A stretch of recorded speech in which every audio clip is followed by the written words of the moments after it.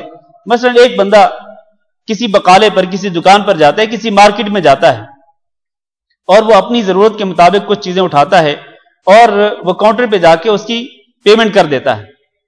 کیا اس کو بھی لکھنے کی ضرورت ہے؟ نہیں، اس کو لکھنے کی ضرورت نہیں ہے۔ الا ان تکون تجارتا حاضرتا، نقد تجارت، نقد کاروبار جو ہے، یعنی جو ادھار پر نہیں ہوتا، قرض پر نہیں ہوتا، بلکہ نقد پیمنٹ پر جو معاملہ ہوتا ہے، تدیرونہا بینکم، کہ تم آپس میں ایک دوسرے کے ساتھ لین دین کرتے ہو، ایک چیز آپ لیتے ہیں اور اس کی قیمت ادا کر دیتے ہیں، تو اللہ فرماتے فلیس علیکم جناح، تو پھر تم پر کوئی گناہ نہیں ہے، اللہ تکتبوہا، کہ تم اس کو نہ لکھو، اس کو ضبط تحریر میں اگر نہیں لاتے ہو، اس کی اگر کتابت نہیں کرتے، اس کو لکھتے نہیں، تو کوئی حرج نہیں، اس میں کوئی گناہ نہیں ہے۔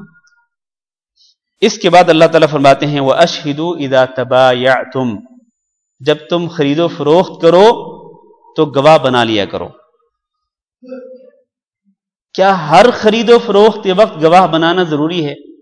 معنی یہ ہے کہ جس طرح میں نے پہلے کہا کہ آپ کسی جمعیہ میں، کسی مارکیٹ میں، کسی بقالے، کسی دکان پر گئے، آپ نے ایک چیز لی اور اس کی قیمت ادا کر دی، کیا وہاں پر ضروری ہے کہ آپ گواہ بنائیں؟ اس بات کا گواہ بنائیں کہ میں نے یہ چیز لی ہے اور اس کی قیمت ادا کر دی ہے؟ نہیں، در حقیقت یہ آیت جو ہے یہ کس چیز کے متعلق ہے؟ ادھاری کے متعلق ہے، کہ ادھار اور قرض کی بنیاد پر اگر تم خرید و فروخت کرو تو پھر تم وہاں پر گواہ بنا دو۔ وہ کہ وہ پہلی بات جو اللہ تعالیٰ نے ذکر کی تھی، اللہ تعالیٰ نے اسی بات کی دوبارہ تاکید کی ہے کہ قرض اور ادھار والے معاملے میں تم گواہ ضرور بنا لیا کرو۔ گواہ بنانا کیوں ضروری ہے؟ اس کے فوائد اللہ تعالیٰ پہلے ہی ذکر کر چکے ہیں۔ اس کے بعد اللہ تعالیٰ فرماتے ہیں وَلَا يُضَارَّ كَاتِبٌ وَلَا شَهِيدٌ، کسی کاتب کو نقصان نہ پہنچایا جائے اور کسی گواہ کو نقصان نہ پہنچایا جائے۔ کاتب جو ادھار والے یا قرض والے معاملے کو لکھتا ہے، وثیقہ تحریر کرتا ہے، دستاویز لکھتا ہے، نوٹ کرتا ہے، اس کو بھی نقصان نہ پہنچایا جائے، اور جو گواہ ہے اس معاملے کا اس کو بھی نقصان نہ پہنچایا جائے۔ کاتب اور گواہ کو نقصان پہنچانے کی کئی صورتیں ہو سکتی ہیں، ان میں سے ایک صورت یہ ہے کہ مثال کے طور پر کاتب سے لکھوایا جائے، گواہ سے گواہی طلب کی جائے، وہ سفر کر کے آئے کورٹ کی طرف، عدالت کی طرف، قاضی کی طرف، اور پھر سفر کر کے واپس لوٹے، اور اس کو آمد و رفت کا خرچہ نہ دیا جائے، اور کاتب کو لکھنے کی جو اجرت ہے وہ اس کو ادا نہ کی جائے۔ ظاہر ہے کہ جب اس کو اجرت ادا نہیں کی جائے گی اور گواہ جو کہ سفر کر کے آیا، سفر کر کے واپس لوٹا، اس کو اگر آمد و رفت کا خرچہ نہیں دیا جائے گا تو یقیناً ان دونوں کا نقصان ہوگا۔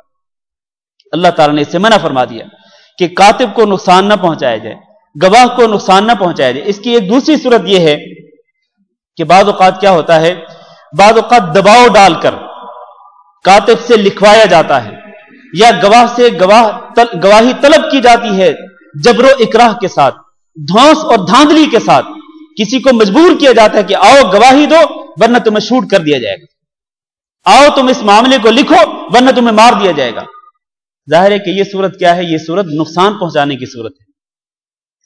تو کسی بھی طریقے سے گواہ کو اور اسی طرح کاتب کو، لکھنے والے کو، ضبط تحریر میں لانے والے شخص کو نقصان پہنچانا جو ہے وہ درست نہیں ہے۔ اس لیے اللہ تعالیٰ نے بعد میں فرمایا وَإِن تَفْعَلُوا، اگر تم ایسا کرو گے، یعنی گواہ کو یا کاتب کو نقصان پہنچاؤ گے، فَإِنَّهُ فُسُوقٌ بِكُمْ، تو یہ تمہارے لیے واضح طور پر نافرمانی اور گناہ کا کام ہے۔ تو کسی بھی طور پر دباؤ ڈال کے نقصان نہیں پہنچانا چاہیے، نہ گواہ کو اور نہ کاتب کو۔ اور آج کل آپ کو معلوم ہے، آج کل تو اللہ معاف کرے یہ دھندا چل رہا ہے، یا تو رشوت کے ساتھ گواہی طلب کی جاتی ہے، یا معاملہ لکھوا لیا جاتا ہے، یا پھر دھونس اور دھاندلی کے ساتھ اپنی مرضی اور اپنی منشا کے مطابق گواہی طلب کی جاتی ہے، یا پھر کاتب سے معاملہ لکھوایا جاتا ہے۔ تو اللہ تعالیٰ نے اس کو واضح نافرمانی قرار دیا ہے، بہت بڑا گناہ قرار دیا ہے۔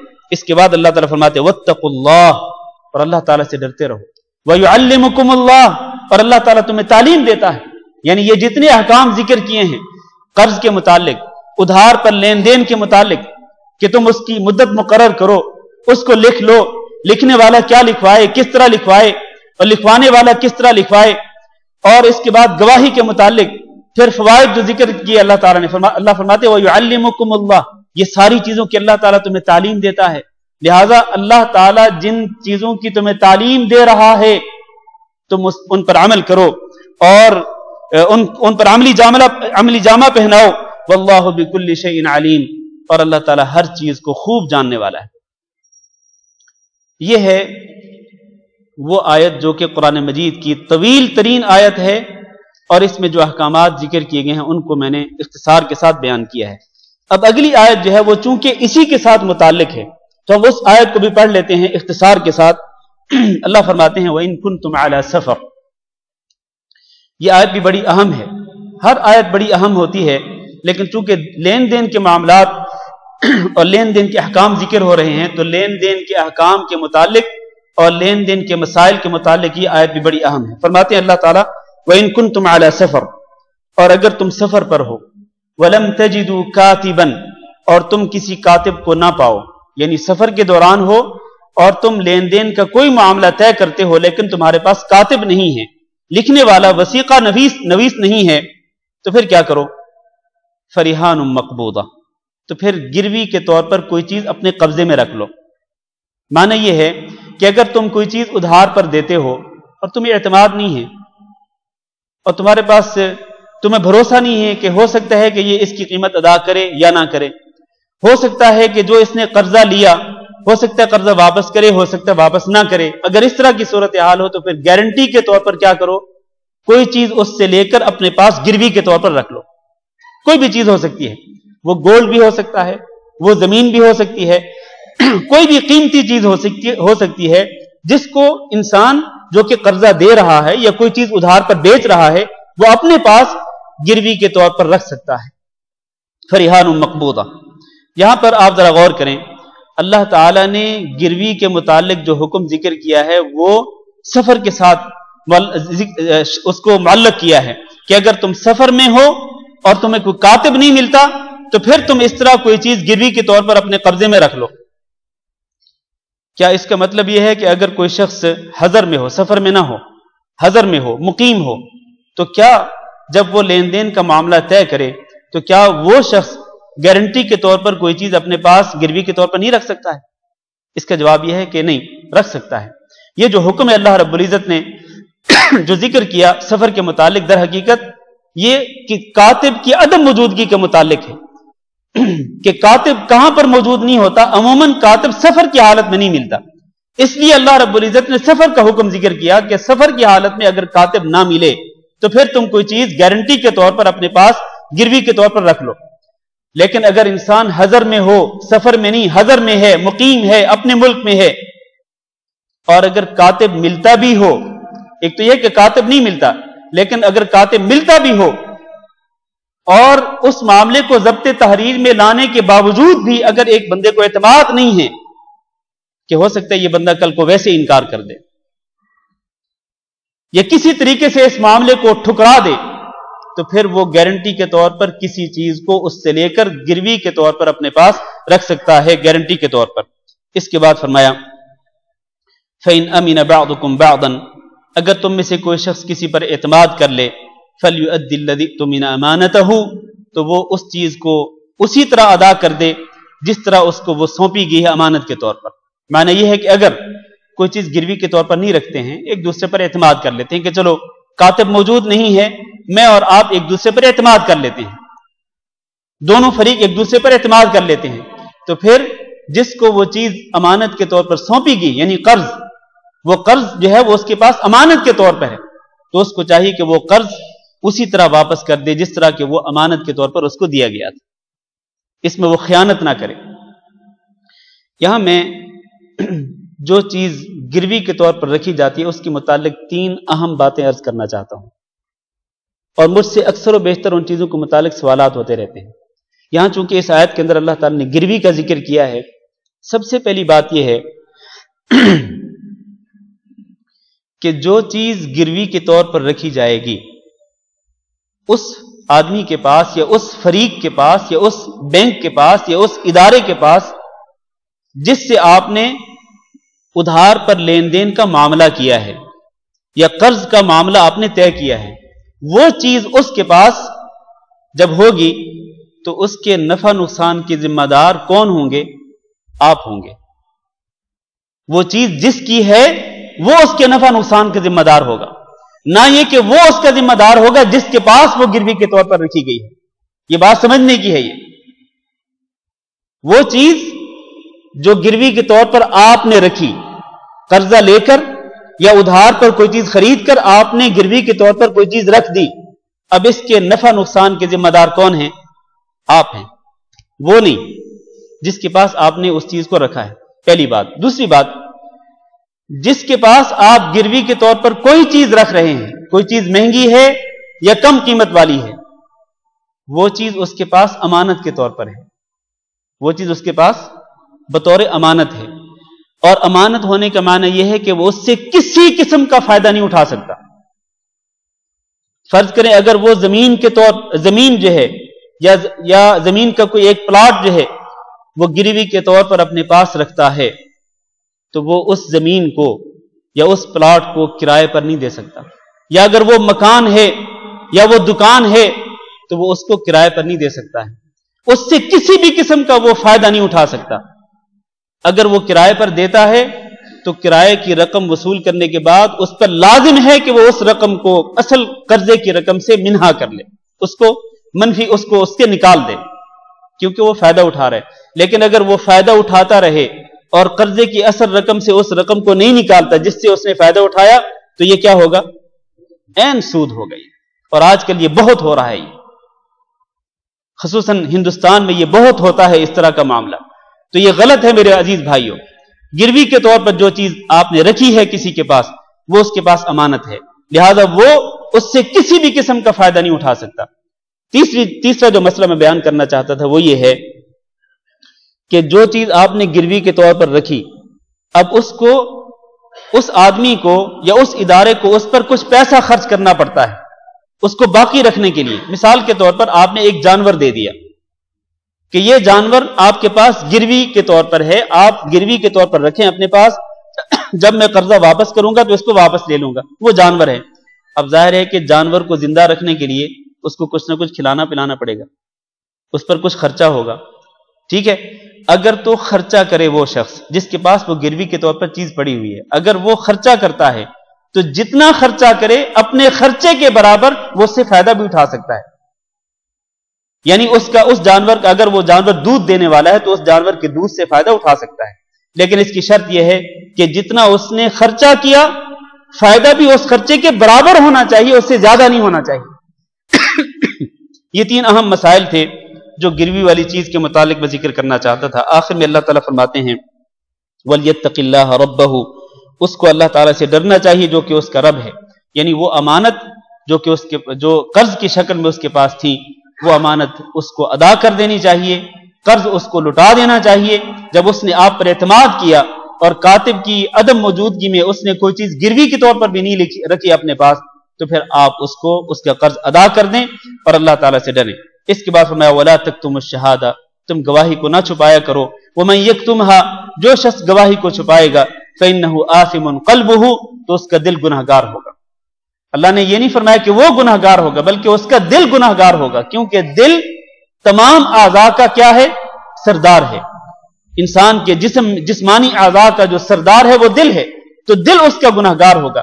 یہی وجہ ہے کہ اللہ کے رسول صلی اللہ علیہ وسلم نے ارشاد فرمایا کہ جسم کے اندر ایک ٹکڑا ایسا ہے کہ اگر وہ ٹکڑا درست ہو جائے تو پورا جسم درست ہو جاتا ہے، اور اگر وہ ٹکڑا خراب ہو جائے تو پورا جسم جو ہے وہ بگڑ جاتا ہے، خراب ہو جاتا ہے، فاسد ہو جاتا ہے۔ اور وہ ٹکڑا کون سا ہے؟ وہ دل ہے۔ تو اس لیے اللہ رب العزت نے فرمایا کہ جو شخص گواہی کو چھپائے گا، دیدہ دانستہ جان بوجھ کر گواہی کو چھپائے گا اور وہ گواہی سچی وہ ادا نہیں کرے گا، گواہی نہیں دے گا، تو یقیناً وہ اس کا جو دل ہے وہ گناہگار ہوگا۔ واللہ بما تعملون علیم، اور تم جو بھی عمل کرتے ہو اللہ تعالیٰ تمہارے ہر عمل کو خوب جاننے والا ہے، خوب اچھی طرح سے واقف ہے۔ میرے عزیز بھائیو، ان دو آیات میں ہم نے لین دین کے بہت ہی اہم مسائل پڑھے ہیں، بہت اہم مسائل کے متعلق ہم نے اللہ رب العزت کی تعلیمات سے آگاہی حاصل کی ہے۔ اللہ تعالیٰ سے دعا ہے کہ اللہ رب العزت ہم سب کو اپنا دین سمجھنے کی توفیق دے، اور اللہ رب العزت سمجھنے کے بعد عمل کرنے کی بھی توفیق دے، اور اللہ رب العزت ہمیں قرآن مجید کی شفاعت نصیب فرمائے، قرآن مجید کو ہمارا ساتھی بنائے، قبر کے اندر بھی اور قیامت کے دن بھی اللہ تعالیٰ اس کی شفاعت ہمارے حق میں قبول فرمائے۔ استغفر اللہ لی ولکم انہ هو الغفور الرحیم۔ کچھ سوالات آئے ہیں میرے پاس۔ ایک سب سے پہلے ایک اعلان ہے کہ اعلان یہ ہے کہ کل جو شیخ فیض اللہ صاحب کا درس ہونے والا ہے مسجد حیہ ابراہیم میں، تو اس کے متعلق اعلان ہے کہ وہ کل وہ درس نہیں ہوگا، کل والا درس جو ہے شیخ فیض اللہ صاحب کا نہیں ہوگا۔ ایک اور اعلان جس کے بارے میں مجھے ٹیلی فون پہ بتایا گیا تھا کہ آپ نے اعلان کرنا ہے، اور انہوں نے کہا تھا کہ آپ کے پاس وہ بروشر بھی پہنچ جائیں گے، اس کے متعلق اشتہار پہنچ جائیں گے، لیکن اشتہار مجھے نظر نہیں آ رہے ہیں، ہو سکتا ہے باہر ساتھیوں کے پاس موجود ہوں۔ وہ مجھے بتایا گیا تھا کہ ڈاکٹر یاور بیگ صاحب تشریف لا رہے ہیں، تو ان کے ایک پروگرام ہونے والا ہے لیڈرشپ، کیا اس کا نام ہے لیڈرشپ، ہاں جی لیڈرشپ ایکسیلنس کورس۔ یہ جو کورس ہے یہ ہونے والا ہے 22 فروری سے لے کر 26 فروری تک، 22 فروری سے لے کر ہاں جی لیڈرشپ ایکسیلنس کورس۔ تو یہ جو کورس ہے یہ 22 فروری سے 26 فروری تک ہونے والا ہے۔ اس کے متعلق جو اشتہارات ہیں، اس کی جو تفصیل ہے، جو ڈیٹیل ہے اس پروگرام کے متعلق، وہ آپ اس اشتہار میں پڑھ سکتے ہیں، یہ اشتہار باہر آپ کو ملے گا۔ اب کچھ سوالات۔ کیا قرض کو زکوٰۃ کی شکل میں مقروض یا قرض دار کی رضامندی سے بدلا جا سکتا ہے؟ نہیں بدلا جا سکتا، یہ درست نہیں ہے۔ آپ نے اگر قرضہ دیا، کسی کو آپ نے قرضہ دیا، اب وہ جو شخص مقروض ہے وہ قرض ادا کرنے کی استطاعت نہیں رکھتا، وہ قدرت نہیں رکھتا۔ اب آپ یہ سوچتے ہیں کہ آپ نے اپنے مال کی زکوٰۃ تو ادا کرنی ہی کرنی ہے، اور آپ کو یہ بھی معلوم ہے کہ زکوٰۃ کے جو مستحقین ہیں ان میں سے ایک مقروض بھی ہوتا ہے، تو آپ اگر یہ ذہن میں سوچ لیں کہ چلو جو میں نے قرضہ دیا تھا وہی زکوٰۃ ہے، تو یہ درست نہیں ہے، یہ اللہ رب العزت کو دھوکہ دینے کے برابر ہے۔ اور بہت سارے لوگ ایسا کرتے ہیں، اور ایسا ہرگز نہیں کرنا چاہیے۔ آپ نے جو قرضہ دیا اس کو آپ زکوٰۃ میں نہیں بدل سکتے ہیں۔ زکوٰۃ ایک الگ اماؤنٹ ہے جو آپ نے اپنے مال سے نکالنی ہے، اور آپ نے وہ اماؤنٹ جو ہے وہ زکوٰۃ کے مستحقین تک پہنچانی ہے، نہ یہ کہ آپ جو پہلے قرضہ دے چکے ہیں اسی کو آپ زکوٰۃ میں بدل دیں یا اس کو کنورٹ کر دیں زکوٰۃ کے اندر، ایسا ہرگز نہیں ہو سکتا ہے۔ لہذا اس طرح نہیں کرنا چاہیے میرے بھائیوں۔ بجائے اس کے کہ آپ اس کو زکوٰۃ میں کنورٹ کریں، ہونا یہ چاہیے کہ آپ اس کو معاف کر دیں۔ معاف کرنے کی کتنی بڑی فضیلت ہے میرے بھائیوں، میں پہلے شاید حدیث بیان کر چکا ہوں پچھلے درس میں، کہ اگر کوئی شخص کسی تنگ دست کو مہلت دے دے یا تنگ دست کو معاف کر دے تو اللہ تعالیٰ اس کو قیامت کے دن اپنے عرش کا سایہ نصیب فرمائے گا۔ اس لیے ایسا ہرگز نہیں کرنا چاہیے جس طرح کہ یہ سوال کیا گیا ہے۔ ایک اور بھائی نے لکھا ہے کہ میری مالی حالت بہت خراب ہے، کاروبار تباہ ہو چکا ہے، قرض کا بوجھ ہے، برائے مہربانی میرے لیے دعا فرمائیں۔ یہ بھائی رفیق احمد صاحب نے لکھا ہے۔ دعا کرتے ہیں اللہ رب العزت اس بھائی کا قرض کا بوجھ اتار دے، اللہ تعالیٰ اس بھائی کے لیے آسانیاں فرمائے، اور جتنے بھی ہمارے مسلمان بھائی اس طرح کی پریشانیوں میں مبتلا ہیں اللہ تعالیٰ سب کی پریشانیاں دور فرمائے۔ ایک صاحب نے لکھا کہ کیا انڈیا کے لوگ اپنا سود بینک کو چھوڑ دیں گے، کیونکہ بعض لوگ کہتے ہیں کہ ان پیسوں سے لوگ گرجا گھر یا مندر بناتے ہیں۔ میں اس کا پہلے جواب دے چکا ہوں آپ حضرات کو کہ اگر اس طرح کی صورتحال ہو کہ اگر آپ سود کی رقم چھوڑیں گے تو اسی سود کی جو رقم ہے اسی کو مسلمانوں کے خلاف استعمال کیا جائے گا، یا یہ کہ اس کے ساتھ مندر اور گرجا گھر بنائے جائیں گے، تو پھر اس سود کی رقم کو بینکوں میں نہ چھوڑیں، بلکہ وہ رقم آپ وصول کر لیں۔ پھر اس کے بعد اس کا مصرف کیا ہونا چاہیے اس کے بارے میں پہلے بتا چکا ہوں کہ اس کا مصرف جو ہے وہ رفاہی کام بھی ہو سکتے ہیں، مسلمانوں کے لیے جو عام نفع بخش جو کام ہیں، یعنی عام مسلمان جس چیز سے فائدہ اٹھا سکتے ہیں تو اس مد میں وہ پیسہ خرچ ہو سکتا ہے۔ اسی طرح اگر کسی شخص پر سود کا بوجھ ہے کہ اس نے قرضہ لیا، اس پر قرضے کا بوجھ بھی ہے، سود کا بوجھ بھی ہے، تو آپ اس کو سود کا پیسہ دے دیں کہ وہ سود کا پیسہ سود ہی کی مد میں چلا جائے۔ تو اس طرح کے جو بعض مصارف ہیں ان میں وہ سود کی رقم جو ہے وہ خرچ کی جا سکتی ہے۔ ایک اور سوال یہ ہے کہ رکوع کے بعد سجدہ میں جاتے وقت پہلے ہاتھ زمین پر رکھنا ضروری ہے، مگر میں نے بہت سے لوگوں کو دیکھا ہے کہ وہ پہلے گھٹنے رکھتے ہیں، شریعت کا کیا حکم ہے؟ دیکھیں، جس طرح آپ نے خود لکھا ہے کہ جب آپ سجدے کی طرف جائیں، رکوع کی قومے سے جب آپ سجدے کے لیے جاتے ہیں تو ہونا یہ چاہیے کہ سب سے پہلے آپ زمین پر اپنے ہاتھوں کو رکھیں، اس کے بعد اپنے گھٹنے رکھیں۔ رسول اکرم صلی اللہ علیہ وسلم نے اسی بات کا حکم دیا ہے، لہٰذا اسی پر عمل کرنا چاہیے، اس کے خلاف نہیں کرنا چاہیے، یعنی پہلے گھٹنے اور پھر ہاتھ، اس طرح نہیں کرنا چاہیے۔ رسول اکرم صلی اللہ علیہ وسلم نے اس سے منع فرمایا۔ ایک سوال یہ ہے کہ کویت میں مقیم حضرات اپنا صدقہ فطر کویت ہی میں ادا کریں گے یا اپنے ملک کے لوگوں کو بھی دے سکتے ہیں؟ یہ پہلا سوال ہے۔ تو اس کا جواب یہ ہے کہ فطرانہ جو ہے وہ کویت میں بھی دے سکتے ہیں، اور اگر کویت میں مستحقین کم ہوں اور یہاں پر چونکہ خرچ کرنے والے لوگ زیادہ ہوتے ہیں اور لینے والے لوگ کم ہوتے ہیں تو کوئی حرج نہیں، آپ اپنے ملک میں بھی، وہاں پر چونکہ ضرورت مند لوگ زیادہ ہوتے ہیں، حاجت مند لوگ زیادہ ہوتے ہیں، تو کوئی حرج نہیں، آپ صدقہ فطر جو ہے اپنے ملک میں بھی دے سکتے ہیں۔ دوسرا سوال یہ کہ سود کے پیسے کسی غریب شخص کو گھر بنانے کے لیے دے سکتے ہیں؟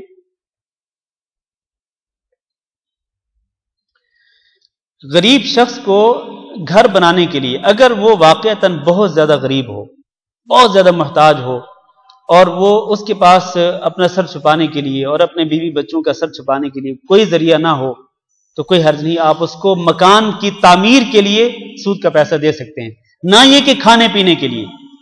کھانے پینے کے لیے یہ رقم سود کی کسی بھی شخص کو نہیں دے سکتے، چاہے کوئی کتنا مجبور کیوں نہ ہو، الا یہ کہ اگر کوئی شخص مرنے والا ہو، اس کو موت کا اندیشہ ہو، تو پھر ٹھیک ہے، پھر وہ یہ حرام کھا سکتا ہے۔ اللہ تعالیٰ نے مردار کو حرام قرار دیا ہے، حلال قرار دیا ہے اس طرح کی مجبوری کی شکل میں۔ تو اگر اس طرح کی مجبوری ہو تو ٹھیک ہے، مکان کی تعمیر کے لیے سود کی جو اماؤنٹ ہے وہ دی جا سکتی ہے، واللہ اعلم۔ ایک صاحب نے لکھا ہے کہ آپ نے اپنی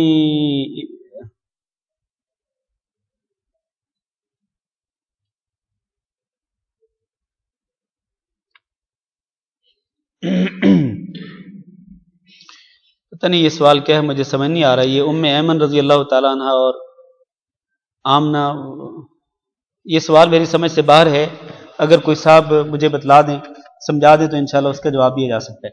یہاں پر جو سوالات تھے وہ ختم ہوئے، اب آپ حضرات کے سوالات۔ ہاں جی، سوال میرا آپ سے یہ ہے کہ بڑا مشہور قصہ ہے حضرت موسیٰ علیہ السلام کے دور کا، آپ سب نے جانا ہوگا کہ ایک شخص بیٹھا تھا، دل میں اللہ تعالیٰ کی بڑی محبت تھی، تو وہ اونچی اونچی کہہ رہا ہے کہ اللہ تعالیٰ میرا دل کرتا ہے میرے پاس آئے، میں یہ نئے کپڑے پہناؤں، نہلاؤں دھلاؤں، سنگیت کروں۔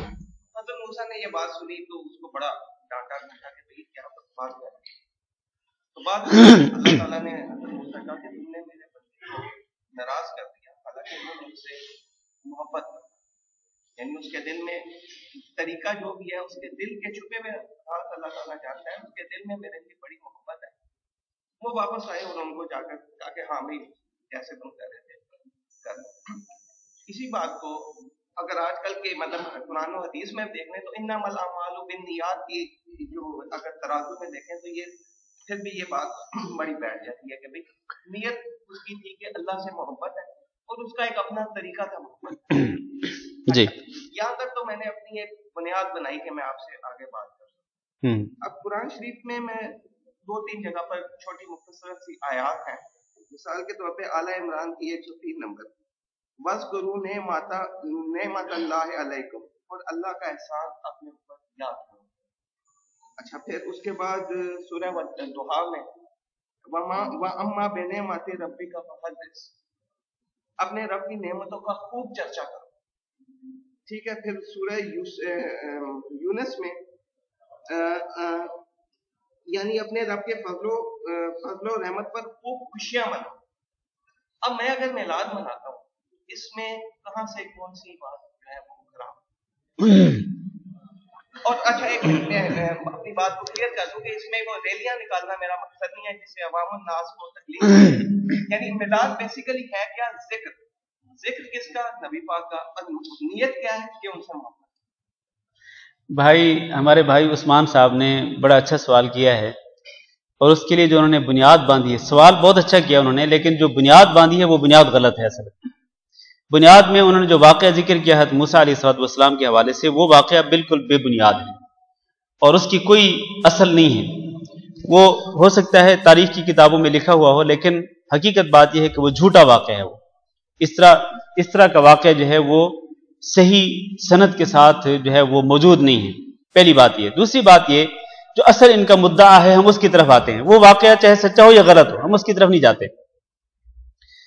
اصل جو ان کا مدعا ہے وہ یہ ہے کہ انہوں نے قرآن مجید کی تین آیات کا حوالہ دیا ہے، اور ان 3 آیات کی بنیاد پر انہوں نے کہا ہے کہ اگر کوئی مسلمان نبی پاک صلی اللہ علیہ وسلم کا میلاد مناتا ہے، اور انہوں نے کہا ہے کہ میلاد منانے سے مراد ریلیاں نکالنا نہیں، بلکہ صرف رسول اکرم صلی اللہ علیہ وسلم کا ذکر ہے، آپ صلی اللہ علیہ وسلم کی اس دنیا میں آمد پر خوشی منانا جو ہے وہ کیوں کر برا ہو سکتا ہے، جبکہ اللہ تعالیٰ نے قرآن مجید کے اندر پہلی آیت انہوں نے ذکر کی وَاذْكُرُوا نِعْمَةَ اللَّهِ عَلَيْكُمْ، کہ تم یاد کرو اللہ تعالیٰ کی نعمت کو۔ اب دیکھیں نا، اصل میں بگاڑ کہاں پیدا ہوتا ہے؟ بگاڑ وہاں پر پیدا ہوتا ہے کہ جہاں پر آیت کا کوئی ایک ٹکڑا لے لیا جائے اور اس سے پہلے یا اس سے بعد والی جو آیت کا حصہ ہے اس کو سامنے نہ رکھا جائے۔ اب یہی جو وَاذْكُرُوا نِعْمَةَ اللَّهِ عَلَيْكُمْ سورۃ آل عمران کی جو آیت ہے، اب اس کو آپ کمپلیٹ کریں۔ اللہ فرماتے ہیں وَاذْكُرُوا نِعْمَةَ اللَّهِ عَلَيْكُمْ، یاد کرو اللہ رب العزت کے احسان کو۔ وہ کون سا احسان ہے؟ اِذْ كُنْتُمْ أَعْدَاءً، جب تم دشمن تھے تو اللہ تعالیٰ نے کیا احسان کیا؟ فَأَلَّفَ بَيْنَ قُلُوبِكُمْ، تو اللہ تعالیٰ نے تمہارے دلوں کے اندر الفت پیدا کر دی۔ تم دشمن تھے، اللہ نے تمہارے دلوں کو جوڑ دیا۔ وَكُنْتُمْ عَلَى شَفَا حُفْرَةٍ مِّنَ النَّارِ، اور تم جہنم کے گڑھے کے کنارے پر پہنچ چکے تھے، اللہ تعالیٰ نے تمہیں اس سے بچا لیا۔ تو گویا یہاں پر جو اللہ تعالیٰ اپنا احسان یاد دلا رہا ہے وہ کون سا ہے کہ تم دشمن تھے، اللہ تعالیٰ نے تمہارے درمیان تالیف قلب کر دی، تمہارے دلوں کو جوڑ دیا۔ اس آیت کا نبی صلی اللہ علیہ وسلم کے میلاد سے کیا تعلق ہے؟ آپ بتلائیں۔ کیا ایک منٹ سر، عثمان صاحب میری بات تو سن لینا۔ کیا نبی پاک صلی اللہ علیہ وسلم کے میلاد کا اس آیت کریمہ کے اندر کوئی ذکر ہے یا اس کا کوئی تعلق بنتا ہے نبی صلی اللہ علیہ وسلم کی ولادت کے ساتھ؟ پہلی بات یہ ہے کہ اس کا کوئی تعلق نہیں ہے۔ دوسری بات، جو آپ نے دوسری آیت ذکر کی وہ ہے سورۃ یونس کی، وَأَمَّا بِنِعْمَةِ رَبِّكَ فَحَدِّثْ، سورۃ ضحیٰ کی، وَأَمَّا بِنِعْمَةِ رَبِّكَ فَحَدِّثْ، کہ اپنے رب کی نعمت کو بیان کرو۔ اس سے پہلے، اس آیت سے پہلے کیا ہے؟ وَالضُّحَىٰ وَاللَّيْلِ إِذَا سَجَىٰ مَا وَدَّعَكَ رَبُّكَ وَمَا قَلَىٰ وَلَلْآخِرَةُ خَيْرٌ لَكَ مِنَ الْأُولَىٰ وَلَسَوْفَ يُعْطِيكَ رَبُّكَ فَتَرْضَىٰ أَلَمْ يَجِدْكَ يَتِيمًا فَآوَىٰ، یہ نعمت اللہ رب العزت کی کیا تم یتیم نہ تھے، اللہ تعالیٰ نے تمہیں ٹھکانہ دیا۔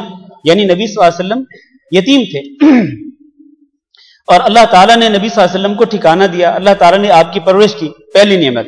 دوسرا وَوَجَدَكَ ضَالًّا فَهَدَىٰ، آپ کو اللہ تعالیٰ نے پایا راستے سے ہٹا ہوا، پھر اللہ تعالیٰ نے آپ کو راستے پر چلا دیا، اللہ تعالیٰ نے آپ کی رہنمائی کر دی، یہ دوسری نعمت۔ اس کے بعد کیا ہے؟ وَوَجَدَكَ عَائِلًا فَأَغْنَىٰ، آپ اے محمد صلی اللہ علیہ وسلم فقیر تھے، اللہ تعالیٰ نے آپ کو غنی بنا دیا۔ تو یہ 3 نعمتیں اللہ تعالیٰ نے ذکر کی۔ ان 3 نعمتوں کو ذکر کرنے کے بعد اللہ نے فرمایا فَأَمَّا الْيَتِيمَ فَلَا تَقْهَرْ وَأَمَّا السَّائِلَ فَلَا تَنْهَرْ وَأَمَّا بِنِعْمَةِ رَبِّكَ فَحَدِّثْ، اپنے رب کی نعمت کو بیان کرو۔ رب کی نعمتیں وہ وہی ہیں جو کہ اللہ تعالیٰ نے ذکر کی ہیں، تو رب کی نعمتوں کو بیان کرنے کا مطلب یہ ہے کہ رب کی نعمتوں پر شکرانہ ادا کرو۔ تو آپ مجھے بتلائیے کہ ان آیات کا نبی صلی اللہ علیہ وسلم کے میلاد سے کیا تعلق ہے؟ کوئی تعلق نہیں ہے۔ تیسری جو آیت انہوں نے ذکر کی وہ ہے قُلْ بِفَضْلِ اللَّهِ وَبِرَحْمَتِهِ فَبِذَلِكَ فَلْيَفْرَحُوا، کہ کہہ دیجئے کہ بفضل اللہ وبرحمتہ، اللہ کے فضل اور اللہ کی رحمت پر ان کو خوش ہونا چاہیے، فَلْيَفْرَحُوا، ان کو خوش ہونا چاہیے۔ اب اس سے یہ دلیل بنا رہے ہیں، اصل میں ہمارے عثمان بھائی نے دلیل نہیں بنائی، لیکن جو لوگ دلیل بناتے ہیں انہوں نے ان کی دلیل ذکر کی ہے. آپ کو معلوم ہے کہ وہ لوگ جو کہ یہ دلیل بناتے ہیں وہ جناب پروفیسر ڈاکٹر شیخ الاسلام الی آخرہ آخر تک. تو جو لوگ اس کو دلیل بناتے ہیں ان کا موقف انہوں نے ذکر کیا ہے. اب سوال یہ ہے میرے بھائیو، سوال یہ ہے کہ اگر بفضل اللہ و برحمتہ کا معنی نبی پاک صلی اللہ علیہ وسلم کی اس دنیا میں آمد ہے اور آپ صلی اللہ علیہ وسلم کی ولادت ہے، تو کیا آپ صلی اللہ علیہ وسلم کی ولادت پر خوشی منانے کے لیے سال میں ایک دن ہی خاص کرنا چاہیے؟ کیا مومنوں کو سال میں صرف اور صرف ایک مرتبہ خوش ہونا چاہیے نبی صلی اللہ علیہ وسلم کی ولادت پر؟ کیا کہتے ہیں آپ؟ ہر لمحے خوش ہونا چاہیے، ہر لمحے.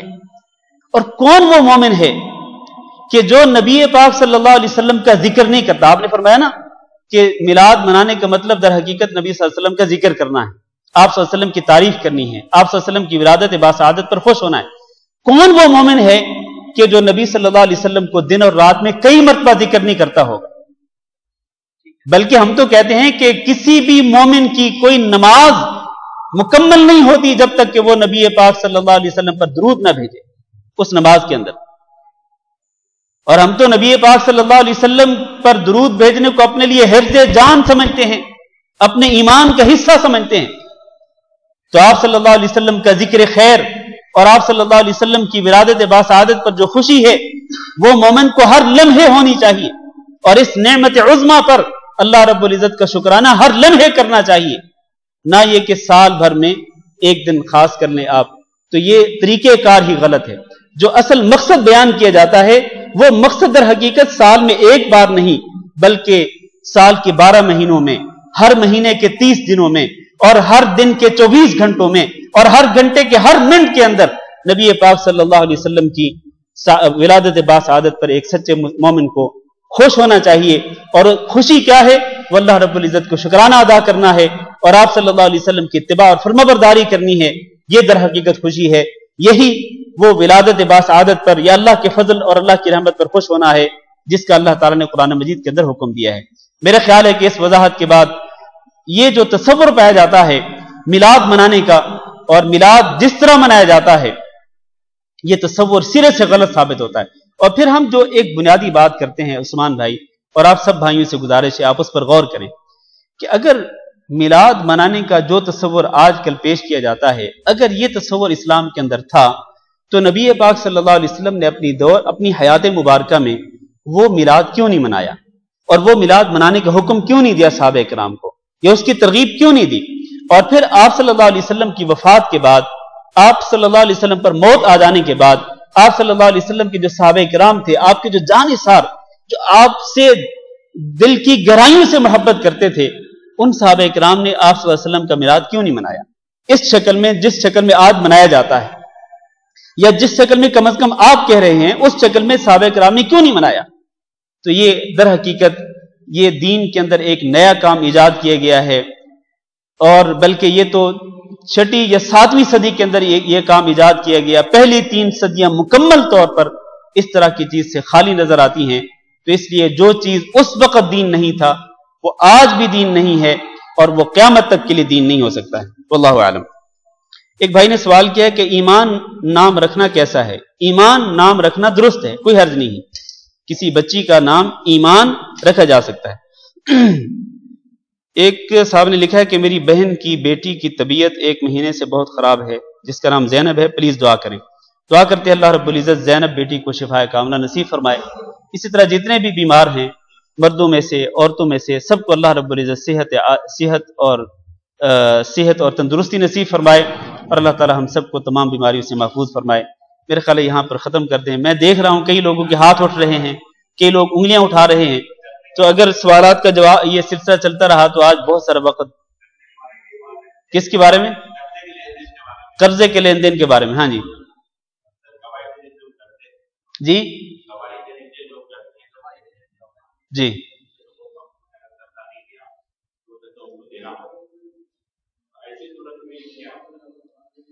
گواہ جو ہیں وہ گواہی دینے سے ڈرتے ہیں، کتراتے ہیں اور گواہی نہیں دیتے. ہاں جی تو پھر سوال کیا ہے آپ کا؟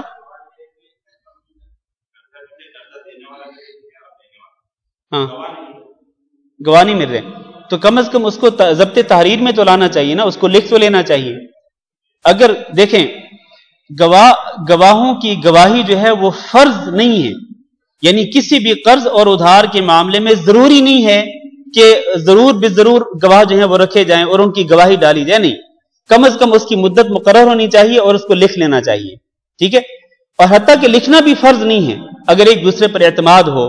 دیکھیں نا کئی با اعتماد دوست بھی تو ہوتے ہیں نا، با اعتماد تعلق رکھنے والے لوگ ہوتے ہیں، اگر ایک دوسرے پر اعتماد ہو تو کوئی حرج نہیں، لکھنا بھی اس قدر فرض نہیں جس قدر آپ اس کو سمجھ رہے ہیں.